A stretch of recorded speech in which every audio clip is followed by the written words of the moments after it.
Hello everyone. This is a sort of supplementary lead mounting video. I didn't intend doing one for another couple of weeks yet, but Rhys at Busy Bristles has just started putting up a couple of similar kind of videos showing his stash of unpainted lead, and it sort of prompted me to look at one tiny section of my lead mountain, just get a little bit out of one crate, which is specifically of my Napoleonic unpainted figures. And the reason I got this set of rules out here is really just to say at the beginning that Napoleonics, I actually my Napoleonic wargaming goes back a long way, but I don't think since I've had a YouTube channel I've actually ever featured any Napoleonics on my channel, and that is partly to do with this whole syndrome of building up lead as well, because as I say, I've been wargaming Napoleonics since way back in the 1970s. This is the first set of rules that I used. It's one of the old Airfix magazine sets of rules by Bruce Quarry, and I think this was published in 1974. I just had a quick look. I played it in the late 1970s, and I built up several armies. But in those days there wasn't a vast amount of choice in terms of ranges, and I started off with a lot of minifigs and then moved on to Peter Gilder's connoisseur range, which were dramatically different in their size and style, and it caused me a bit of a problem way back then, in that, in all truth, I really should have put my minifigs armies to one side and built up a whole load of new armies. But then along came what you might describe as even better manufacturers such as Essex and then Foundry, and it was kind of, they were tempting, but at the same time I would have regretted the work that I'd put into painting up my earlier armies, although they didn't sit well together, whereas nowadays ranges are a lot more compatible, maybe not in their interpretations of scale, but certainly in terms of their quality of their sculpts and the styles and the more dynamic poses that they can represent and so on. They're more compatible in that respect, so it's easier to mix and match ranges. But what I did do is continue to buy figures and then never get round to painting them, because effectively I was starting from scratch, as it were, with my Napoleonic armies, because I would never have been able to paint these side by side.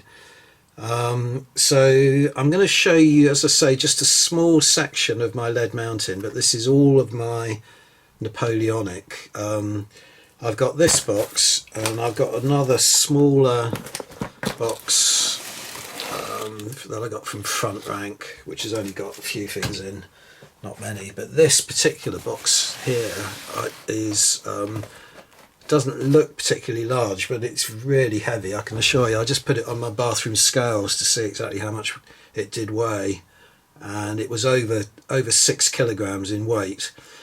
And the majority of the figures in here I bought, I think, in the early to mid 1990s, and at that time War Against Foundry were going through some quite sort of dramatic changes to their business and to their selling policies and the ranges that they sold and so on. And they announced this really spectacular money-saving offer, because at the time they were rationalising, and I think at that point they were discontinuing a lot of their lines. They certainly switched from selling figures individually to selling them in blister packs and packages and so on, rather than having to buy the figures individually. And they sort of implied that they were going to be discontinuing a lot of their Napoleonic figures, if not indefinitely, then certainly for a limited period. And they had, as I say, they had this offer on. I can't remember what it was exactly now, but for a certain amount of money spent, you were then given at random. So you didn't get any choice in it, but you got lots and lots of free figures that were Napoleonic, but you weren't able to specify what they were going to be. And as I say, most of that is in this box here. So I'm just going to move it to one side. It's a bit of a dull day outside today, so I'm having to do this under a bit of lighting to make it a little bit more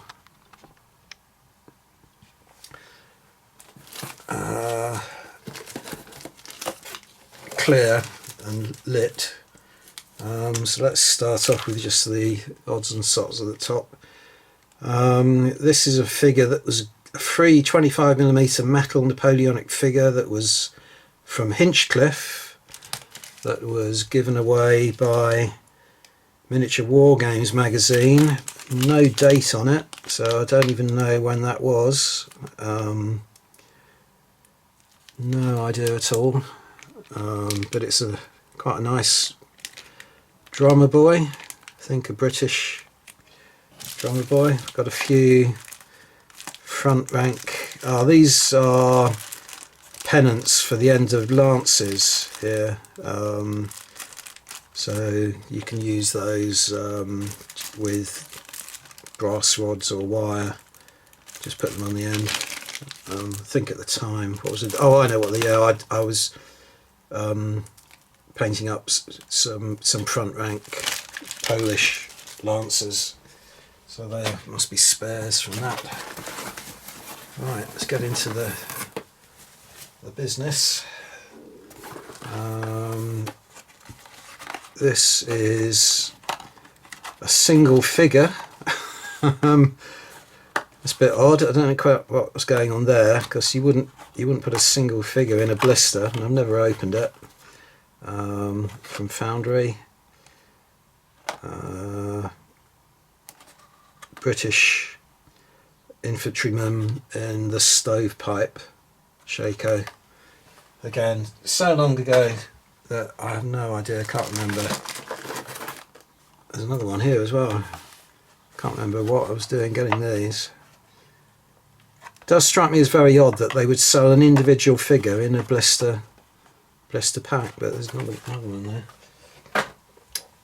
It's a mystery that will remain unsolved. And then here we go with the main event, which is all these bags. I've got my laptop close by, so I may be able to look up if I'm not sure what some of these are. It won't take too long, but I'm already aware of what this is. This is, or was, described as NPV13, and what they are is a command set for British Napoleonics. So you've got Wellington. Sorry, I missed the camera here. I'll zoom in a little bit more, I can see it a bit better.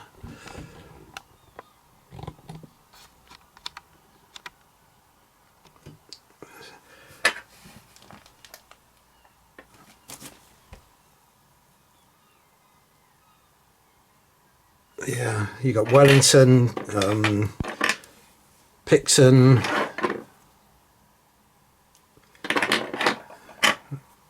that's Wellington himself, lots of staff, probably Uxbridge is in here somewhere, and I'm just going to call up on my laptop, because I know for a fact they still do this set.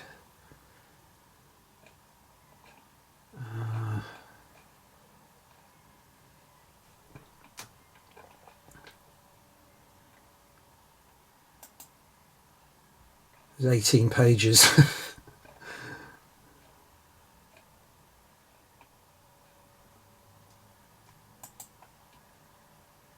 If you can hear a siren going in the background, you may not be able to, but that's the it's 11:30 on a Monday morning, and on certain days I can hear, if the wind's in the right direction, it's the nuclear alarm or nuclear calamity siren that the dockyard, Devonport dockyard, test every Monday at 11:30.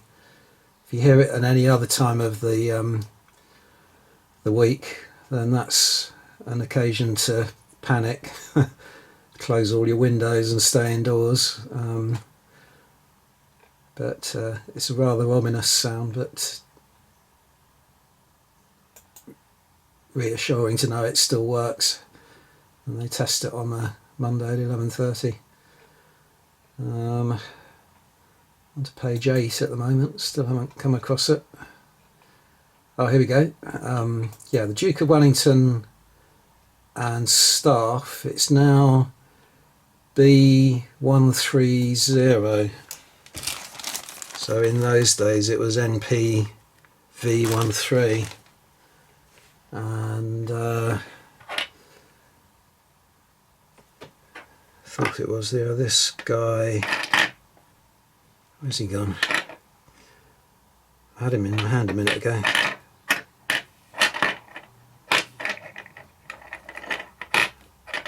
Earl of Uxbridge. There he is. That's the Earl of Uxbridge. You got Wellington, Captain von Stierwitz. He must be a Prussian.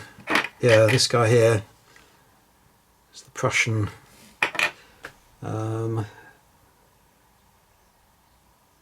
ADC or something. On foot you got Major General Sir James Kempt. He's an ADC, this guy here. Where's Major General Sir James Kempt? Should have his... There he is, this guy here. He's got a sort of his hat off. Anyway, enough of that. I'll never get this to take hours if I carry on at this rate.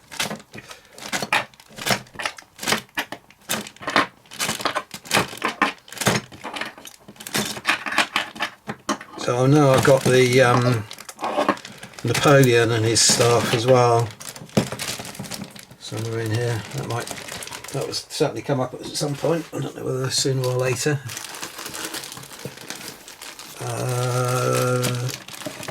Light Dragoons Command.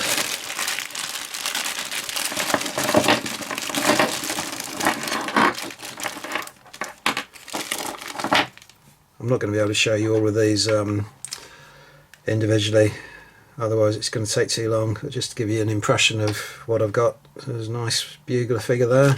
British, that is, British Light Dragoons.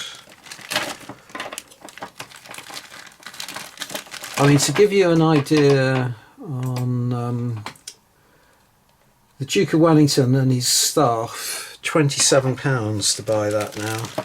That's just one pack.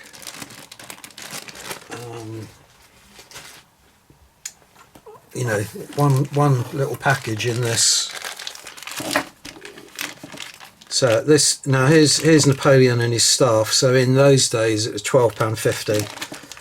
So I'm pretty sure Napoleon and his staff is probably £27 as well. Maybe not quite so much, because there don't seem to be so many horses in here. But I've always liked this particular pose. It's Wellington sat with resting his leg on a drum. Yeah, all the figures are... I'm going to have to find it now, aren't I? Tell you how much it actually costs nowadays.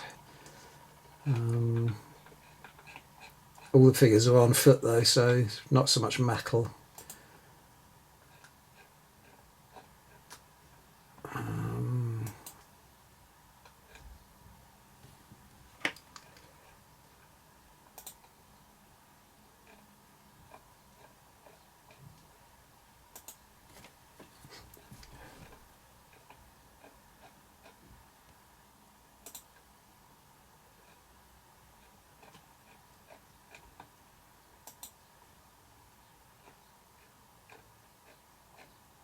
Excuse the long silence.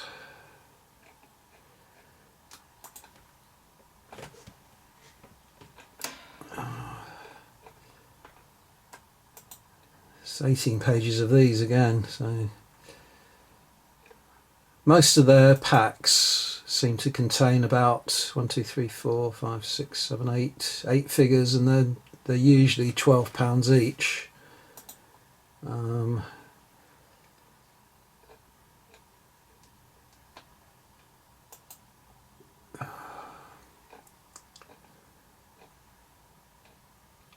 I'm sure they still do this pack. I can't find it. Right, here we go. We're getting into... Yeah, it's £22 now. So £10 increase in price over the years. But a very nice set. No idea what's in this little bit of paper. Oh, here we go. I put a note in here of... there must be an illustration of how they've been painted up. War Games Illustrated number 75, December 1993, front cover. It's obviously got an example of them painted. That was I made a note of, so that I had a reference how to paint them. So that would imply that I got these in the early 1990s. That was 1993. Speed up. Line Infantry Flank Company charging 1812 to 1815. So these have got the Belgian Shako. It was B047 at the time, but I think they've they've renumbered all their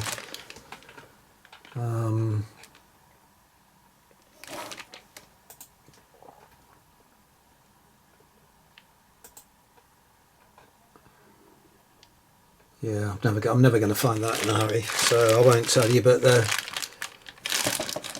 they are still calling them B0, which would make sense, wouldn't it? So let's see if I can get. There's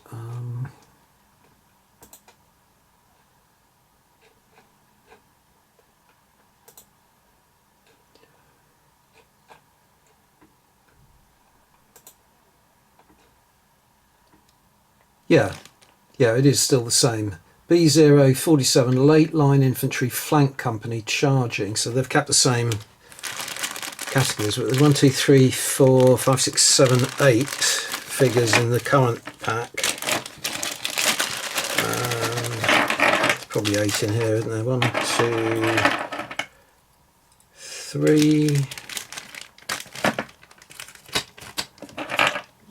4, 5, 6, 7, 8. Oh, there's 10. So they've reduced the number of figures.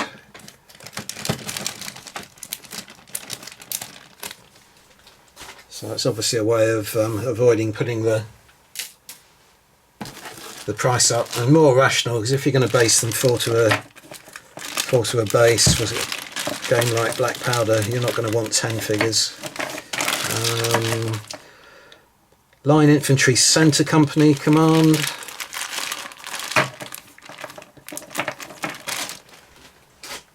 I won't get them all out. Royal Artillery Foot Artillery Limber.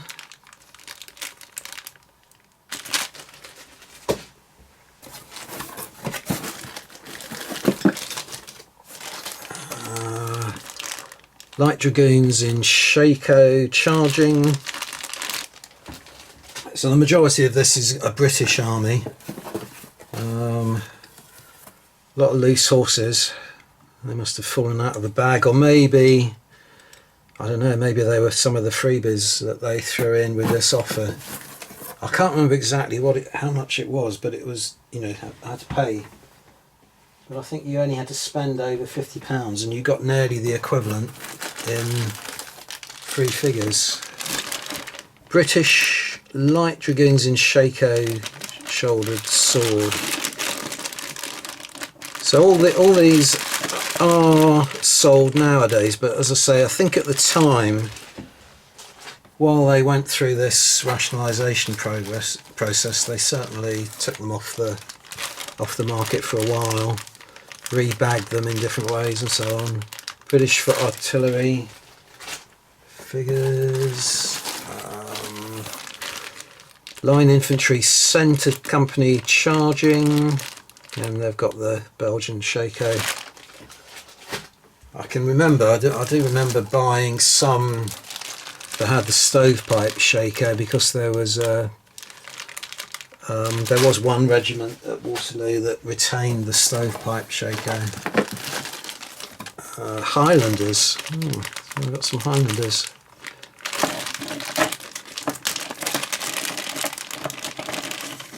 A bit of a bent bayonet, hopefully that'll... So, yeah, as I say, you can still get all these figures, but at the time, I have the figure of £50 sticks in my mind, you know. So I think I only paid about £50 for the whole 6 kilograms. D40.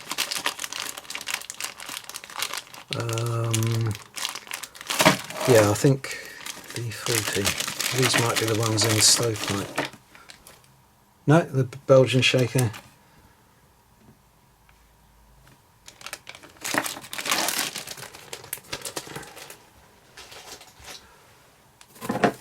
But another thing that, you know, it's the prospect of having to paint. If when you do buy an entire army in this way, unfortunately there are a few breakages.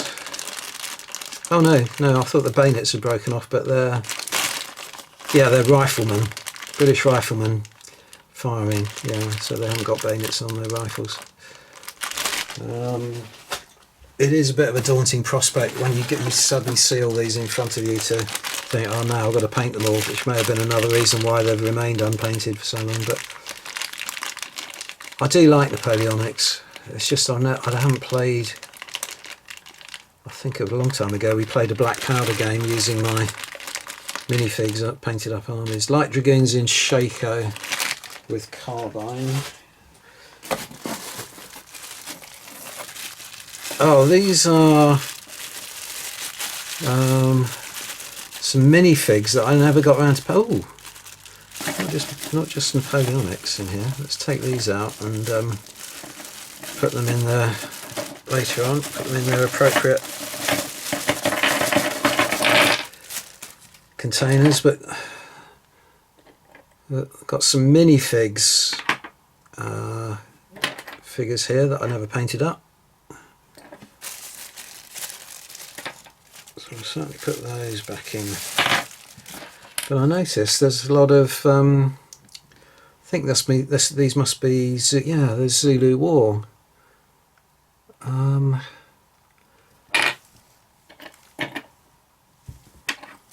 Minifigs, Napoleonics. These look to me like War Games Foundry, Zulu War, British.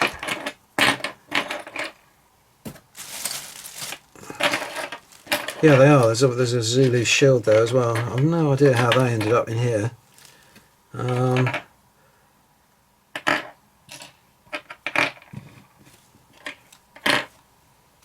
anyway, we'll keep those to one side and put them in the correct part of my lead mounting. So you never know. One day I may get around to painting those. So let's put those up there like that.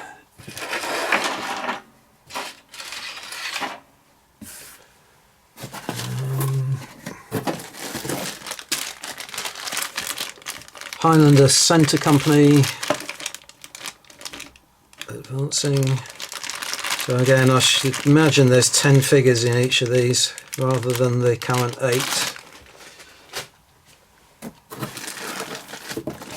More riflemen firing.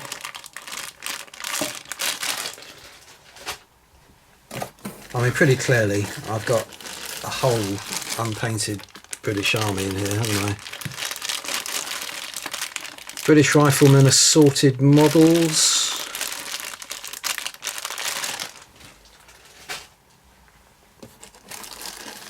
I mean,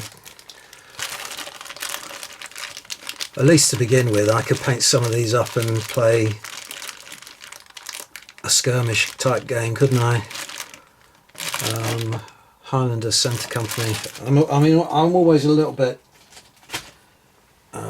reluctant to do that because you base them singly, and then down the line when you've got more figures and you want to put them on multiple bases, and you've got to rebase, and I hate rebasing.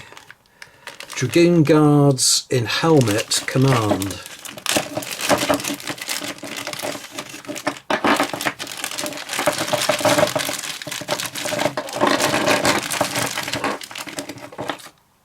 Lovely.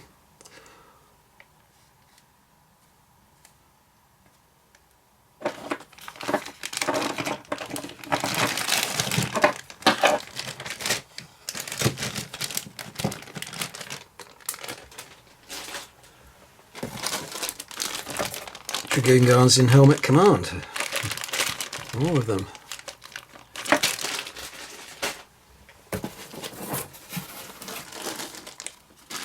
Another Highlander Centre Company, Bayonet Attack.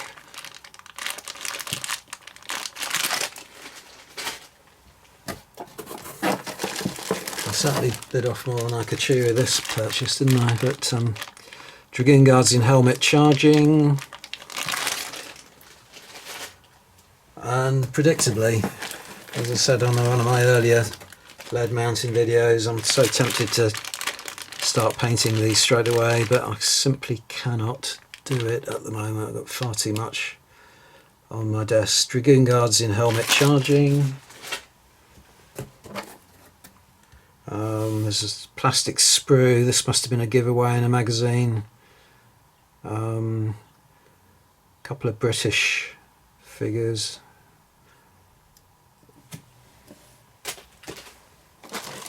What I try to do is, when you get freebies and giveaways, I do try and put them in the relevant part of my lead mounting. It doesn't always work, but that's why there was all these little odds and sods in here.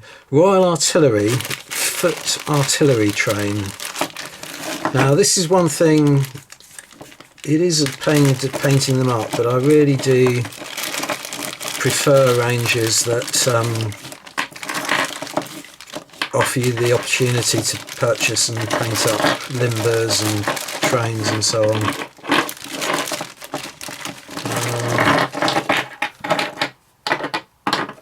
So there are 6 horses, 3 riders, but no actual limber. Oh, hang on, unless this is it here. Yeah, this might be it. No, this is the gun. 9-pounder gun. So I wonder if I took that out or it was never supplied. No idea. Where the limber's got to.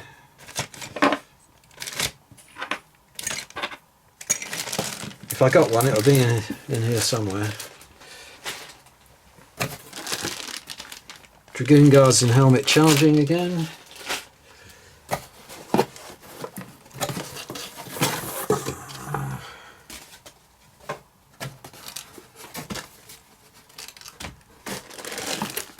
Dragoon Guards in helmet shouldered sword.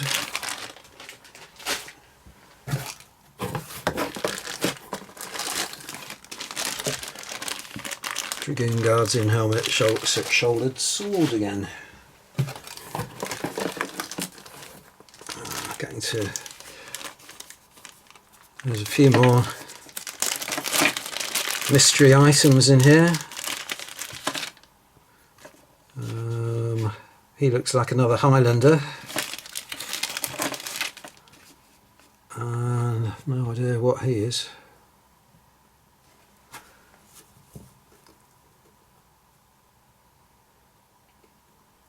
There is something scratched onto the base. Oh, it's just WF for War Games Foundry.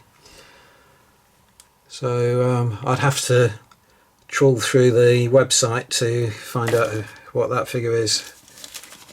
But might have been, sometimes when you make purchases from War Games Foundry, they throw in, you know, the odd freebie figure, and maybe that's what happened, and I recognised it was Napoleonic and put them in that.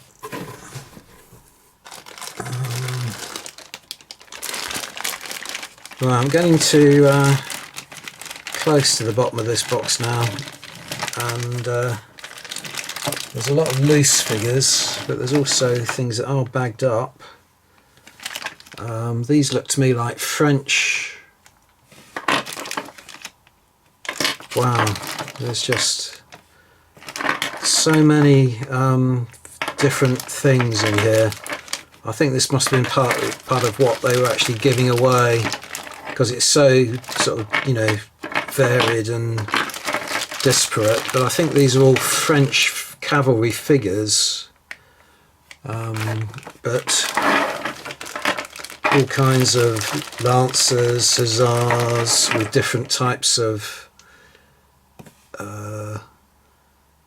shako. He looks like a top half of a cuirassier there.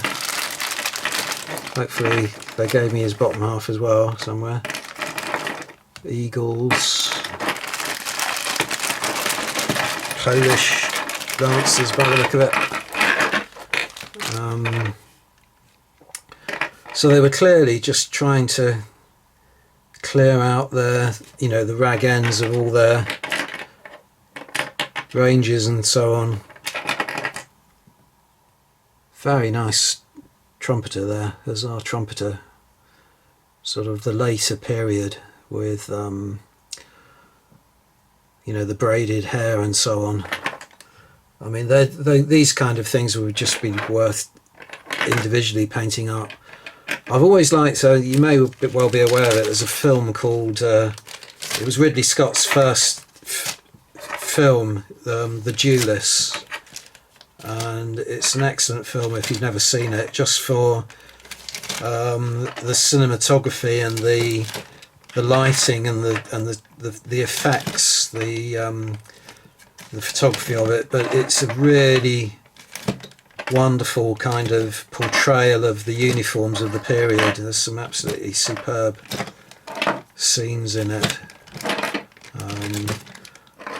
but you know, it's about a sort of a grudge that goes on between two hussar officers throughout the Napoleonic Wars, and the styles that of their uniforms and dress change. But that figure with the braided hair reminds me of that film. So yeah, it would be really good to get these painted up someday. There's bits of flashing coming off. So lots of, again, very loose horses, all different types. So these must be the relevant horses for those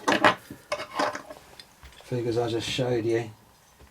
I have to marry them up, match them up, and when we get there eventually. Bags in here. British Dragoon Guards in helmet charging.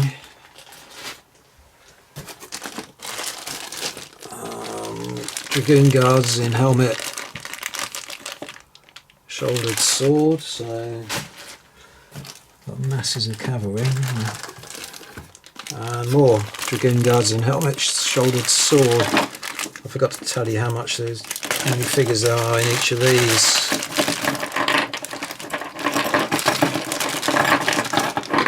Oh, there are 1, 2, 3, 4 horses, so 4 figures. You can see all these on the, as I say, they're still available through Foundry. I think once they'd rationalised their ranges and so on, they brought most of them back. So I don't think I've shown you anything that isn't available any longer. I mean, the chief reason I made this purchase was partly that I was fearful they wouldn't kind of reappear for years, and I don't think they did. And then I won't get them all out, but at the bottom of that box there's a whole, what's that, 1, 2, 3, 4, 5, 6, 7, 8, 9, 10, like 20 different horses for different periods. So that is that box. And I've just got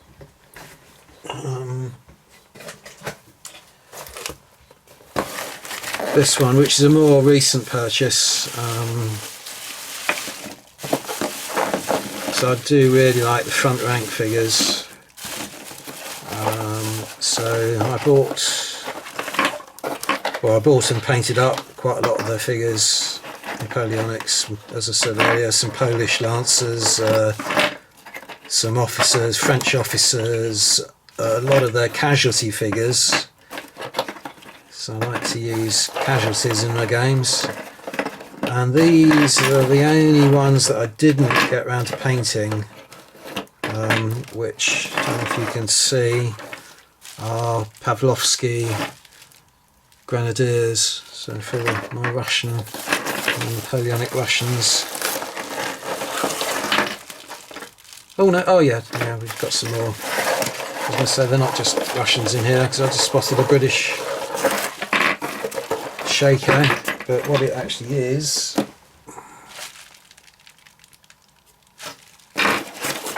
some more casualty figures that I never got around to painting. So here's a British casualty falling forward, one lying flat, either dead or wounded. One calling for help. Yeah, so there's a mix in here of British casualty figures and Pavlovsky Grenadiers.